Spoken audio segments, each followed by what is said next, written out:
नमस्कार दोस्तों, आप सभी का एक बार फिर से स्वागत है हमारे चैनल दुर्गा भक्ति मार्ग में। आज मैं आप सभी को सुनाऊंगी शुक्रवार के दिन सुनी जाने वाली संतोषी माता की कथा। बहुत समय पहले की बात है। इसी गांव में एक बुढ़िया अपने 7 बेटों के साथ रहा करती थी।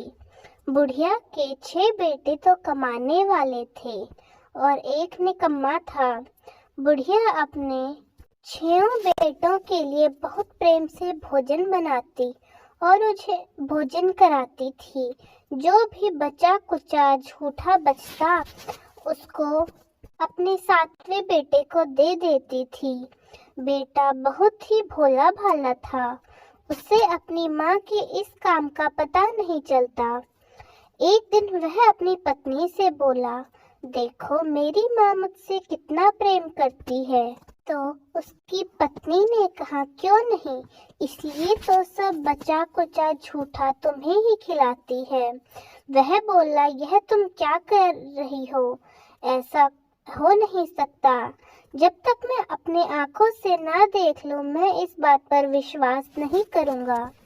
कुछ दिनों बाद एक त्योहार आया। घर में तरह तरह के भोजन और लड्डू बने। 7वां बेटा अपने सिर दर्द का बहाना बनाकर रसोई में एक पतला सा वस्त्र ओढ़कर सो गया, लेकिन वह अपने कपड़े से सब देख रहा था। उसके साथ 6 भाई भोजन करने आए। उसकी माँ ने उनके लिए सुंदर आसन बिछाया, उन्हें तरह तरह के व्यंजन परोसे और 7वां बेटा कपड़े में से उन्हें खाता हुआ देखता रहा। भाइयों के भोजन करने के बाद उसकी माँ ने सबकी जूठन थालियों में से लड्डू के टुकड़े उठा कर एक लड्डू बनाया और बर्तन साफ करके उसके लिए एक थाली बना दी। फिर बूढ़ी माँ ने उसे आवाज दी, बेटा सारे भाई भोजन कर चुके हैं, अब बस तू ही बाकी है, तू खा ले, जल्दी से उठ जा और खाना खा ले। और वह अपनी माँ से बोला, माँ मुझे भोजन नहीं करना, मैं बस अब परदेश जा रहा हूँ, मैंने बहुत कुछ सहन किया है। उसकी माँ ने कहा, कल जाना था, आज ही चला जा। वह बोला, हाँ आज ही जा रहा हूँ। वह कहकर घर से निकल गया। चलते समय उसे अपनी पत्नी की याद आई जो कि गौशाला में उपले थाप रही थी। वह अपनी पत्नी के पास जाकर बोला, मैं परदेश जा रहा हूँ, तुम यहाँ संतोष से रहना। वह बोली, ठीक है, अब चले जाओ, पर मुझे अपनी कोई निशानी दे जाओ जिसे देखकर मैं संतोष से रह सकूं। उसका पति बोला, मेरे पास इस अंगूठी के सिवाय कुछ नहीं है, तुम इसे ही रख लो। फिर उसने अपनी पत्नी से कहा, तुम भी मुझे अपनी कोई निशानी दे दो। उसकी पत्नी बोली, मेरे पास क्या है, यह गोबर भरा हाथ है। यह कहकर उसने उसकी पीठ पर गोबर के हाथ की थाप मार दी। फिर वह शहर के लिए चल दिया। चलते चलते दूर शहर में पहुंच गया। वहां एक साहूकार की दुकान थी। वहां जाकर उसने कहा, भाई मुझे नौकरी पर रख लो। साहूकार को भी इसी काम करने वाले की जरूरत थी। साहूकार बोला, रह जाओ। उसने पूछा, तनख्वाह क्या दोगे? साहूकार ने कहा, काम देखकर ही दाम दूंगा। साहूकार के यहाँ नौकरी करने लगा। सुबह 6 बजे से रात के 10 बजे तक नौकरी करने लगा और कुछ ही दिनों में दुकान का सारा लेन देन, हिसाब किताब, सब कुछ उसने संभाल लिया और साहूकार ने भी खुश होकर उससे आधे मुनाफे का हिस्सेदार बना लिया। कुछ ही वर्षों में वह एक नामी सेठ बन गया और साहूकार भी अपना सारा कारोबार उसकी जिम्मेदारी पर छोड़कर चला गया। साथ में अब 7वें बेटे के अपने घर से चले जाने के बाद उसकी माँ ने उसकी पत्नी पर बहुत अत्याचार किया। सास ससुर उसे बहुत दुख देते थे। सारी गृहस्थी का काम उसी से करवाने लगे। काम करने के बाद उसे लकड़ी लेने जंगल में भेजते और उसे भूसे से बनी हुई रोटी और फूटे नारियल में पानी देते थे। इस तरह उसके दिन बीत रहे थे। एक दिन वह लकड़ी लेने के लिए जंगल जा रही थी। उसने देखा रास्ते में बहुत सी औरतें संतोषी माता का व्रत कर रही हैं। वह वहीं खड़ी होकर देखने लगी और कथा सुनने लगी। उसने बाद में पूछा, तुम कौन सा व्रत कर रही हो और इस व्रत के करने से क्या होता है? तब उनमें से किसी एक ने कहा, सुनो, यह संतोषी माता का व्रत है। इसे करने से निर्धनता और दरिद्रता का नाश होता है, लक्ष्मी आती है, मन की चिंताएं दूर होती हैं, सुख समृद्धि और प्रसन्नता आती है, किसी पर मुकदमा चल रहा हो खत्म हो जाता है, सभी रोग दूर हो जाते हैं, अगर कोई प्रीतम बाहर गया हो तो शीघ्र लौट आता है, सभी की मनोकामनाएं पूर्ण होती हैं। यह सब जानकर उसने उन सभी औरतों से संतोषी माता का व्रत करने की विधि पूछी और उन लोगों से व्रत की सामग्री भी पूछी। उन लोगों ने उसे संतोषी माता के व्रत की विधि बताई। सारी विधि जानकर बहू ने अपनी लकड़ी को बेचकर उनके पैसों से गुड़ चना लेकर माता के व्रत की तैयारी करने चल पड़ी। आगे जाकर संतोषी माता के मंदिर में पहुंची और माता से कहने लगी, माँ, मैं अज्ञानी हूँ, व्रत के कुछ नियम नहीं जानती, मैं बहुत दुखी हूँ। माता, मेरे दुख को दूर कर दो, मैं तुम्हारी शरण में आई हूँ। माता, मुझ पर दया करो। संतोषी माता को उस पर दया आ गई। एक शुक्रवार का व्रत होने के बाद ही दूसरे शुक्रवार को उसके पति का पत्र आया और तीसरा शुक्रवार का व्रत रखने के बाद उसके पति का भेजा हुआ पैसा उसके पास आ गया। यह सब देखकर वह माता के मंदिर में आकर रोने लगी।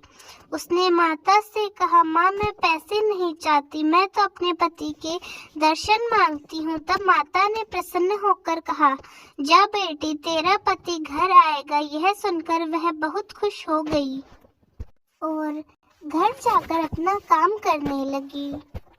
और फिर संतोषी माता ने उसके पति के सपने में जाकर उसको उसकी पत्नी की याद दिलाई और उससे कहा, घर जा, तेरी पत्नी तेरा इंतजार कर रही है, तेरे माँ बाप उसे बहुत ज्यादा दुख दे रहे हैं।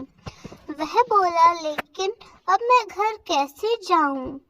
बात परदेश की है, लेन देन का बहुत हिसाब किताब है, कोई जाने का रास्ता नजर नहीं आता। संतोषी माता ने कहा, मेरी बात मान, सुबह उठकर नहा धोकर संतोषी माता का नाम ले, घी का दीपक जला उन्हें दंडवत प्रणाम कर दुकान पर बैठ जा। देखते ही देखते तेरा सारा लेन देन, सारा हिसाब किताब, सारा माल बिक जाएगा। शाम होते होते धन का ढेर लग जाएगा। अब सुबह उठकर उसने संतोषी माता के कहे अनुसार नहा धोकर दीपक जलाकर संतोषी माता को प्रणाम किया और सिर्फ अपने काम पर बैठ गया। थोड़ी ही देर में देने वाले लोग रुपए लाने लगे और लेने वालों ने भी हिसाब करके भंडार में भरा हुआ सारा माल भी बिक गया और शाम तक धन का भी ढेर लग गया। माता का चमत्कार देखकर वह बहुत प्रसन्न हुआ। वहाँ का काम निपटा तुरंत घर के लिए रवाना हो गया। उसके बाद बेचारी बहू जंगल में लकड़ी लेने जा रही थी। लौटते वक्त माता के मंदिर में आराम करने लगी। वहाँ उसने धूल उड़ती हुई देखी और माता से पूछा, माता, यह धूल कैसे उड़ रही है? संतोषी माता ने कहा, तेरा पति आ रहा है, अब तू ऐसा कर, इन लकड़ियों के 3 बोझ बना ले, एक नदी के किनारे रख, दूसरा मेरे मंदिर में और तीसरा अपने सर पर रखकर घर ले जा। इन लकड़ियों का गट्ठर देखकर तेरे पति के मन में तेरे लिए मोह पैदा होगा। माता की बात मानकर उसने वैसा ही किया। फिर उधर से उसका पति आया। सूखी लकड़ी देखकर उसके मन में इच्छा हुई कि उससे भोजन बनाकर खा पीकर ही गांव जाना चाहिए। वहां थोड़ा विश्राम करके खा पीकर वह अपने घर के लिए कल्पना कर अपने घर के लिए निकल पड़ा। उसके पति के घर आ जाने के बाद वो लकड़ी का गट्ठर लेकर घर पहुंची और अपनी सास को आवाज लगाकर बोली, सासू माँ, लकड़ियों का गट्ठर ले आई हूँ, लाओ। भूसे की रोटी दे दो और टूटे नारियल में पानी दो। ऐसा सुनकर उसकी सास अपने दिए हुए कष्टों को भुलाने के लिए कहने लगी, ऐसा क्यों कह रही है, तेरा पति आया है। उसकी आवाज सुनकर पति बाहर आ गया और उसने अपने पति को अंगूठी दिखाकर कहा। उसका पति अंगूठी देखकर व्याकुल हो गया और उसको ऐसे हालत में देखकर अपनी माँ से कहा, माँ ये कौन है। माँ ने कहा, बेटा यह तेरी पत्नी है। सालों बीत गए जब तू गया था, इस गांव में इस तरह से ही भटकती रहती है, कोई कामकाज भी नहीं करती और आकर खा पीकर सो जाती है। अब तुझे देखकर बुसी हुई रोटी और नारियल में पानी मांगकर मुझे शर्मिंदा करना चाहती है। उसका पति बोला, ना मैंने तुझे कभी देखा है और ना। तब उसके बेटे ने कहा, माँ मैंने तुझे भी देखा है और इसे भी देखा है, तो दूसरे घर की चाबी दे दे, मैं उसी में रहूंगा। माँ बोली, ठीक है, जैसी तेरी मर्जी। यह कहकर उसने चाबी का गुच्छा ले लिया। वह अपनी पत्नी के साथ जाकर दूसरे घर में रहने लगा। वहाँ उसके राजमहल जैसे ठाट पाट हो गए। इतने में शुक्रवार आया। उसने अपने पति से कहा उसे संतोषी माता के व्रत का उद्यापन करना है। उसके पति ने कहा, खुशी से कर लो।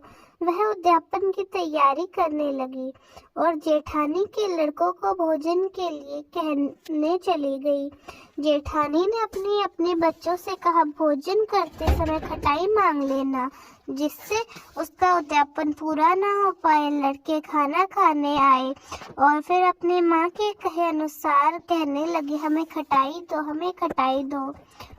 उसने कहा, खटाई किसी को नहीं दी जाएगी, यह संतोषी माता का प्रसाद है। लड़के खड़े होकर पैसे मांगने लगे।